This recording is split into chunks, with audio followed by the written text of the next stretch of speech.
Everybody, here I am in my garage with my bikes. You know what's more important than bikes? Not much. Knowledge. Haven't seen a lot of videos on YouTube about replacing a water pump on a 2023 KX250. Pretty much the same for all 2021, 2020 models and up. Same on the 450s as well. It's really not terribly difficult, but thought I would shoot a quick video on how to do this. But a messy job. Here's your water pump, obviously. You've got your drain bolt here that does have a crush washer gasket behind it. Your water pump kit will come with a new one of those. You've also got copper washer on this nut and that nut. These two are for your oil filter cap. They just thread into the water pump housing itself. So we'll be removing 1, 2, 3, and 4 bolts to get this whole assembly off, as well as the tube, kind of hard piece there. Gotta drain it, which is gonna be a mess. Gotta take the oil out, at least of the oil filter cover, so she'll spill a little bit there too. Here's what you get in the kit. Pro Circuit makes awesome products. I had a water pump on my 2020 450 model that I swapped out. Ugh. Sorry, first YouTube video, so I'm figuring this stuff out. Here's your hardware kit. Comes with a new O-ring to put around the water pump housing itself. Show you this guy. Just got an O-ring there for the oil filter cap. You get the actual impeller housing itself. O-ring will go right inside of there. And then you've got the Pro Circuit impeller that they send with it as well. Per the instructions, there's a washer on your stock impeller. Impeller goes on like so, and then a bolt goes through it. You're going to reuse the existing bolt that's in here, but you're not going to use the washer that comes out of your stock impeller. They've taped a washer that sits right behind this, but you will use the factory bolt. So, and then of course, hardware, you're going to get 3 new bolts and 3 new copper washers to seal up that bad boy once you get it. So first step, obviously, is to drain the coolant. Take the oil filter cap off, catch all of that oil, make a big mess, and then put on the new one. So I'm gonna fast forward this, get everything taken apart. Once I've got it all disassembled, I will come back to the video. All right, so housing is off. First thing first, pulled the drain out of there. Obviously took the radiator cap off, left it loose so it vents, get some airflow. It does come out fairly quickly, so have something handy. Probably like an oil bucket would have been the best to capture all this in, but either way, once you get that small little bolt out of there, it comes spewing out. Spilled a little bit on the ground, but no worries, was able to catch it inside of a gallon jug there. And that's about how much comes out, so it's not a ton. You still have a bunch on the other side of the radiator. It pretty much just drained everything out on this side. Then I pulled the cover off for the oil filter housing. Got that out of there. She spilled a little bit of oil. Again, not a ton. And then proceeded to remove all of my bolts. A couple things to keep in mind. You've got 3 different lengths. These 2 are the same. This one's super long. Obviously keep track when you're pulling them out, but the longer bolt goes down in the bottom. You can see that kind of passageway goes all the way into the side of the case. Then your smaller ones are up top. The bolt for here and here are those guys right there. These are the ones that hold the impeller in place. And they're the ones that have the little washers on them that they give you in the packet to replace. So those two will be going back there, which means then I've got 3 more existing holes, and those will be replaced by the bolts that Pro Circuit provides. So longer bolt again down at the bottom, 2 shorter bolts up at the top. And you've got this O-ring and everything there. This little guy's a little bit of a pain. It seats pretty good with that O-ring. Kind of forgot that there was an O-ring there. Typically, if you were doing this the right way, you'd probably want to replace this O-ring. But this bike literally has like 2.5 hours on it, so it's probably going to be okay. I might throw just a little bit of grease around that, but it should fit up just fine. Always check this kind of stuff for any cracks, splitting, anything like that. If it looks worn out, used, make sure you, at your local parts place, you pick one of those guys up so that you can replace it. But as you can see, the stock one is 1 whole O-ring gasket that's all together. Again, in the Pro Circuit one, they're providing you with this O-ring there. And then you've got everything that sits just like that guy. So all that'll just seal right back up, which should be fine. Anyways, next step is to get this little guy off of the water pump. Pull this guy out, pull this off of the shaft, and again, the washer that Pro Circuit sends you, whoa, zoom in there, you want to use, do not use the washer off of this guy. So we'll get all this stuff pulled out, and then I'll get to the install. All right, I actually gave you guys wrong information. That's why you should read when you think that you know. So, water pump cover is on. They do recommend replacing the gasket that sits behind the impeller assembly itself. I did not get one. Again, it's only got a couple hours on it. Hopefully this thing doesn't leak. But disclaimer, there is a potential that this guy starts leaking a little bit of coolant, or it starts leaking some oil if that O-ring is bad or you pinch it. Mine looked okay and it stayed in place, so I'm gonna run it and hope that I don't have to do this job twice. They do give you the 3 bolts. However, this is where they are going. They're going to go over the water pump cover. So you're using your stock bolts for the far right hand side, top and bottom. You've got a 6x70 millimeter, that's the long guy that sits down here, and then you've got a 6x60 millimeter bolt that goes up at the top there. So reusing the factory bolts for that. The 3 that they supply you will go here, and then of course you're reusing your existing drain plug bolt with a new crush washer and the bolt that goes here to seal this guy down. So pretty simple thus far. Gonna finish buttoning this up and show you the finished product. All right, she is on, finger tight on all of the bolts. 7 Newton meters or 62 inch-pounds on the bolt for the impeller. So make sure you've got yourself a torque wrench. Not sponsored by Gear Wrench, but wouldn't that be cool if they did? I got this guy from them. Freaking love it. It's got a bunch of different modes in it. I just use the tracking feature, so as I'm torquing it, it's continuously counting there on the screen, or you can set it so that it beeps and vibrates at you when you've hit the proper torque. But always make sure you have one of those, especially when doing any kind of work on your bike. If you've ever bought something used, and you go to do some service work on it, I'm sure you've stripped bolts before. One of my best friends, he's purchased a number of used bikes, and strip bolts seem to be a common theme on every single one of the bikes that he buys.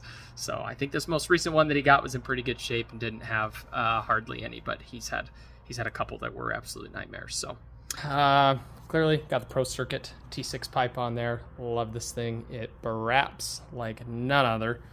But there she is. Make sure you get the spring behind the oil filter. Put on that cap. Don't forget that part. That prevents the oil filter from sliding off of the little shaft there on the inside. Finger tight everything. And then it looks like we're going to be 10 Newton meters on the water pump cover bolts themselves, these little guys, and 10 Newton meters on the cap covers as well. Replaced the copper washers on those guys too. So 3 bolts you're going to use from Pro Circuit. The 6x70 and the 6x60 you will reuse from your factory stuff, as well as the little, I don't know, that's like probably like a 20 mil bolt there. Otherwise she's on. So I'm gonna get this buttoned all up. I'm gonna double check my oil once I run it, replace my drain plug, fill it with coolant, and get to that point. All right, she is assembled. Let's fire it up, bleed this cooling system, double check our oil, see how she does. A couple other things that I completely forgot. Sorry, I'm doing this one-handed. There's 2 dowel pins that are on the bike. They may or may not come out when you remove the stock impeller assembly, but there's a dowel pin that sits up here, and there's a dowel pin in the bottom, I believe is where it's at. I can show you on the old impeller. Well, that guy's for sale if anybody wants it. 2018 250XC. It's got like 46 hours on it. Reads Electron carb, P3 carbon skid plate, all the nice goody parts on it. Some guy was supposed to come and pick it up today.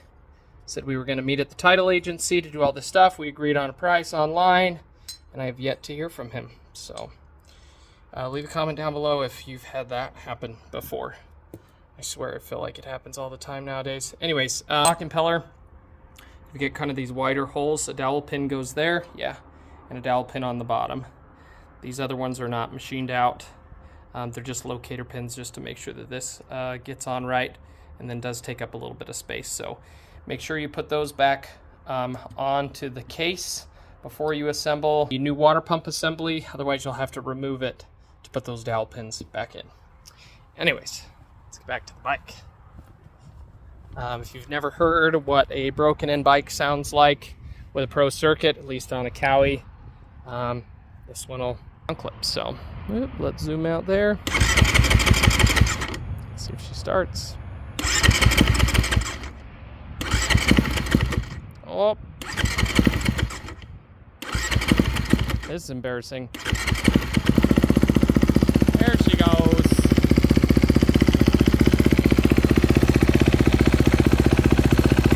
Probably not going to be able to see down in there all that well. It's blowing.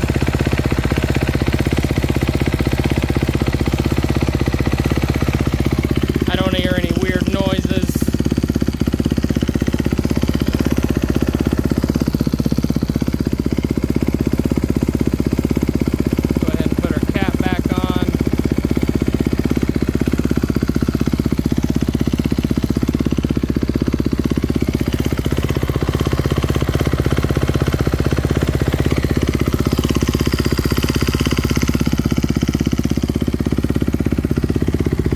Leaks as of yet.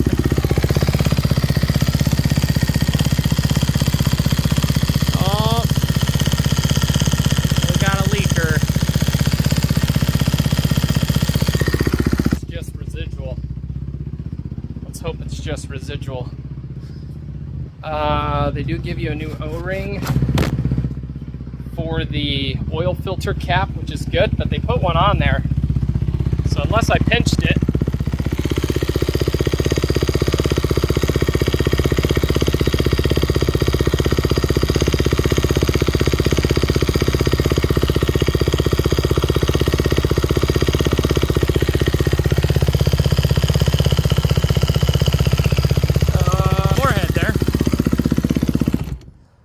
So unless I pinched it, which I don't think I did, yeah, it looks like it's just residual.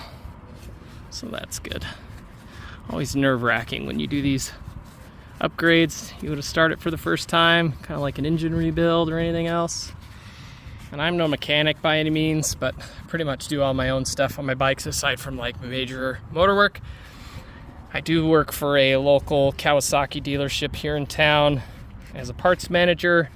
I was a service advisor for a while, service manager. So I've kind of been around and seen a few things, but pretty simple install. It took me maybe about an hour total, if that, between the setting my phone down and recording and thinking about what I'm supposed to say. And if anybody else has a YouTube channel and this, you like, what was it like your first video, your first couple videos? Was it this awkward? Like, I don't even have an audience. So I don't even know who I'm talking to. Somebody's gonna stumble upon this video and be like, who the fuck is this guy? But anyways, if you like the content, at least leave a comment down below. Skid plate's gonna be going on this guy next. I should have done an exhaust install video, but that's pretty self-explanatory. Header goes on, slip-on goes on. Missing a bolt, so I gotta get one of those replaced, but otherwise she holds up. New gasket for the header pipe. Pretty much everything else on this bike is stock, so I'll be doing some other mods at some point. My 2020 KX450 was kind of a special bike. It came off of the Kawasaki rig for 2020. It was a practice bike for Eli. Maybe I'll clip in a photo of what that bike looked like. Had a green Pro Circuit exhaust. For the most part, stock motor. But had DID wheels, Renthal chain and sprockets, Dunlop special tires that really didn't last me hardly any time because they're a factory tire and they just were just shot after riding out here in the desert. A couple of times they pretty much balled out. But had a Pro Circuit water pump on it. I did do the radiator hoses, give it a little more of a factory look. Suspension on it though was stock. It did have some cool little trick parts on it though. So pretty cool stuff, but I did some modifications to that. I basically took all of the SR edition components and swapped them over to that bike. Had a pretty cool Kawasaki clutch cover on it. That was before the SR edition even came out, so it's pretty sweet. But yeah, I'll pop in a picture of what that bike looked like. Ended up selling it to a kid I worked with. 450s are great, tons of power. Most comfortable bike to ride. Ergonomics were great. It was really, really thin. Felt good between my legs. If it doesn't feel good between your legs, you don't want to ride it. Just a great bike, but it was just a ton of freaking power. And for a guy that's 150 pounds and is by no means an amazing rider, I don't know, I relied on the bike too much to do all the work for me. So I'm a firm believer that it is a lot more fun to ride a slower bike fast. So, and this bike is plenty fast. And absolutely enjoy it a lot. So, gonna get some time on this water pump, see how she holds up. I don't have any kind of temp stickers on here, so I don't really know if this is going to improve the cooling. That probably is something I should have done, is put a temp sticker on here so I could see what my temperatures were before and after. Then I could give you some real world feedback on it, but I think it's going to help immensely. They say the flow characteristics of this are supposed to improve the cooling by quite a bit, so hopefully it does. Anyways, yeah, thanks for everybody tuning in and watching. If you're still sticking around, I appreciate it. Again, it's my first kind of YouTube video showing this type of thing, so if you like this kind of content, comment, let me know. Any famous YouTubers out there, if you got some tips and some pointers, I'm sure your comments will be lengthy, but just let me know what you got. Shout out to MX Revival. If you haven't checked out their videos on YouTube or followed them on Instagram, you need to. They have a special segment that you can subscribe to. It's called MX Skill Shack, and they go through everything: transmission, top end rebuild, suspension, linkage, bearings, steering head, you name it. You want to know how to do something by the professionals? Go check out their pages. I'll link those down in the description below as well. Ha, see, I'm getting the lingo and everything right. Anyways, look at her before we go send her around the neighborhood before it gets too late. Not bad for a single dad, 2 kids. Doing pretty good. Peace.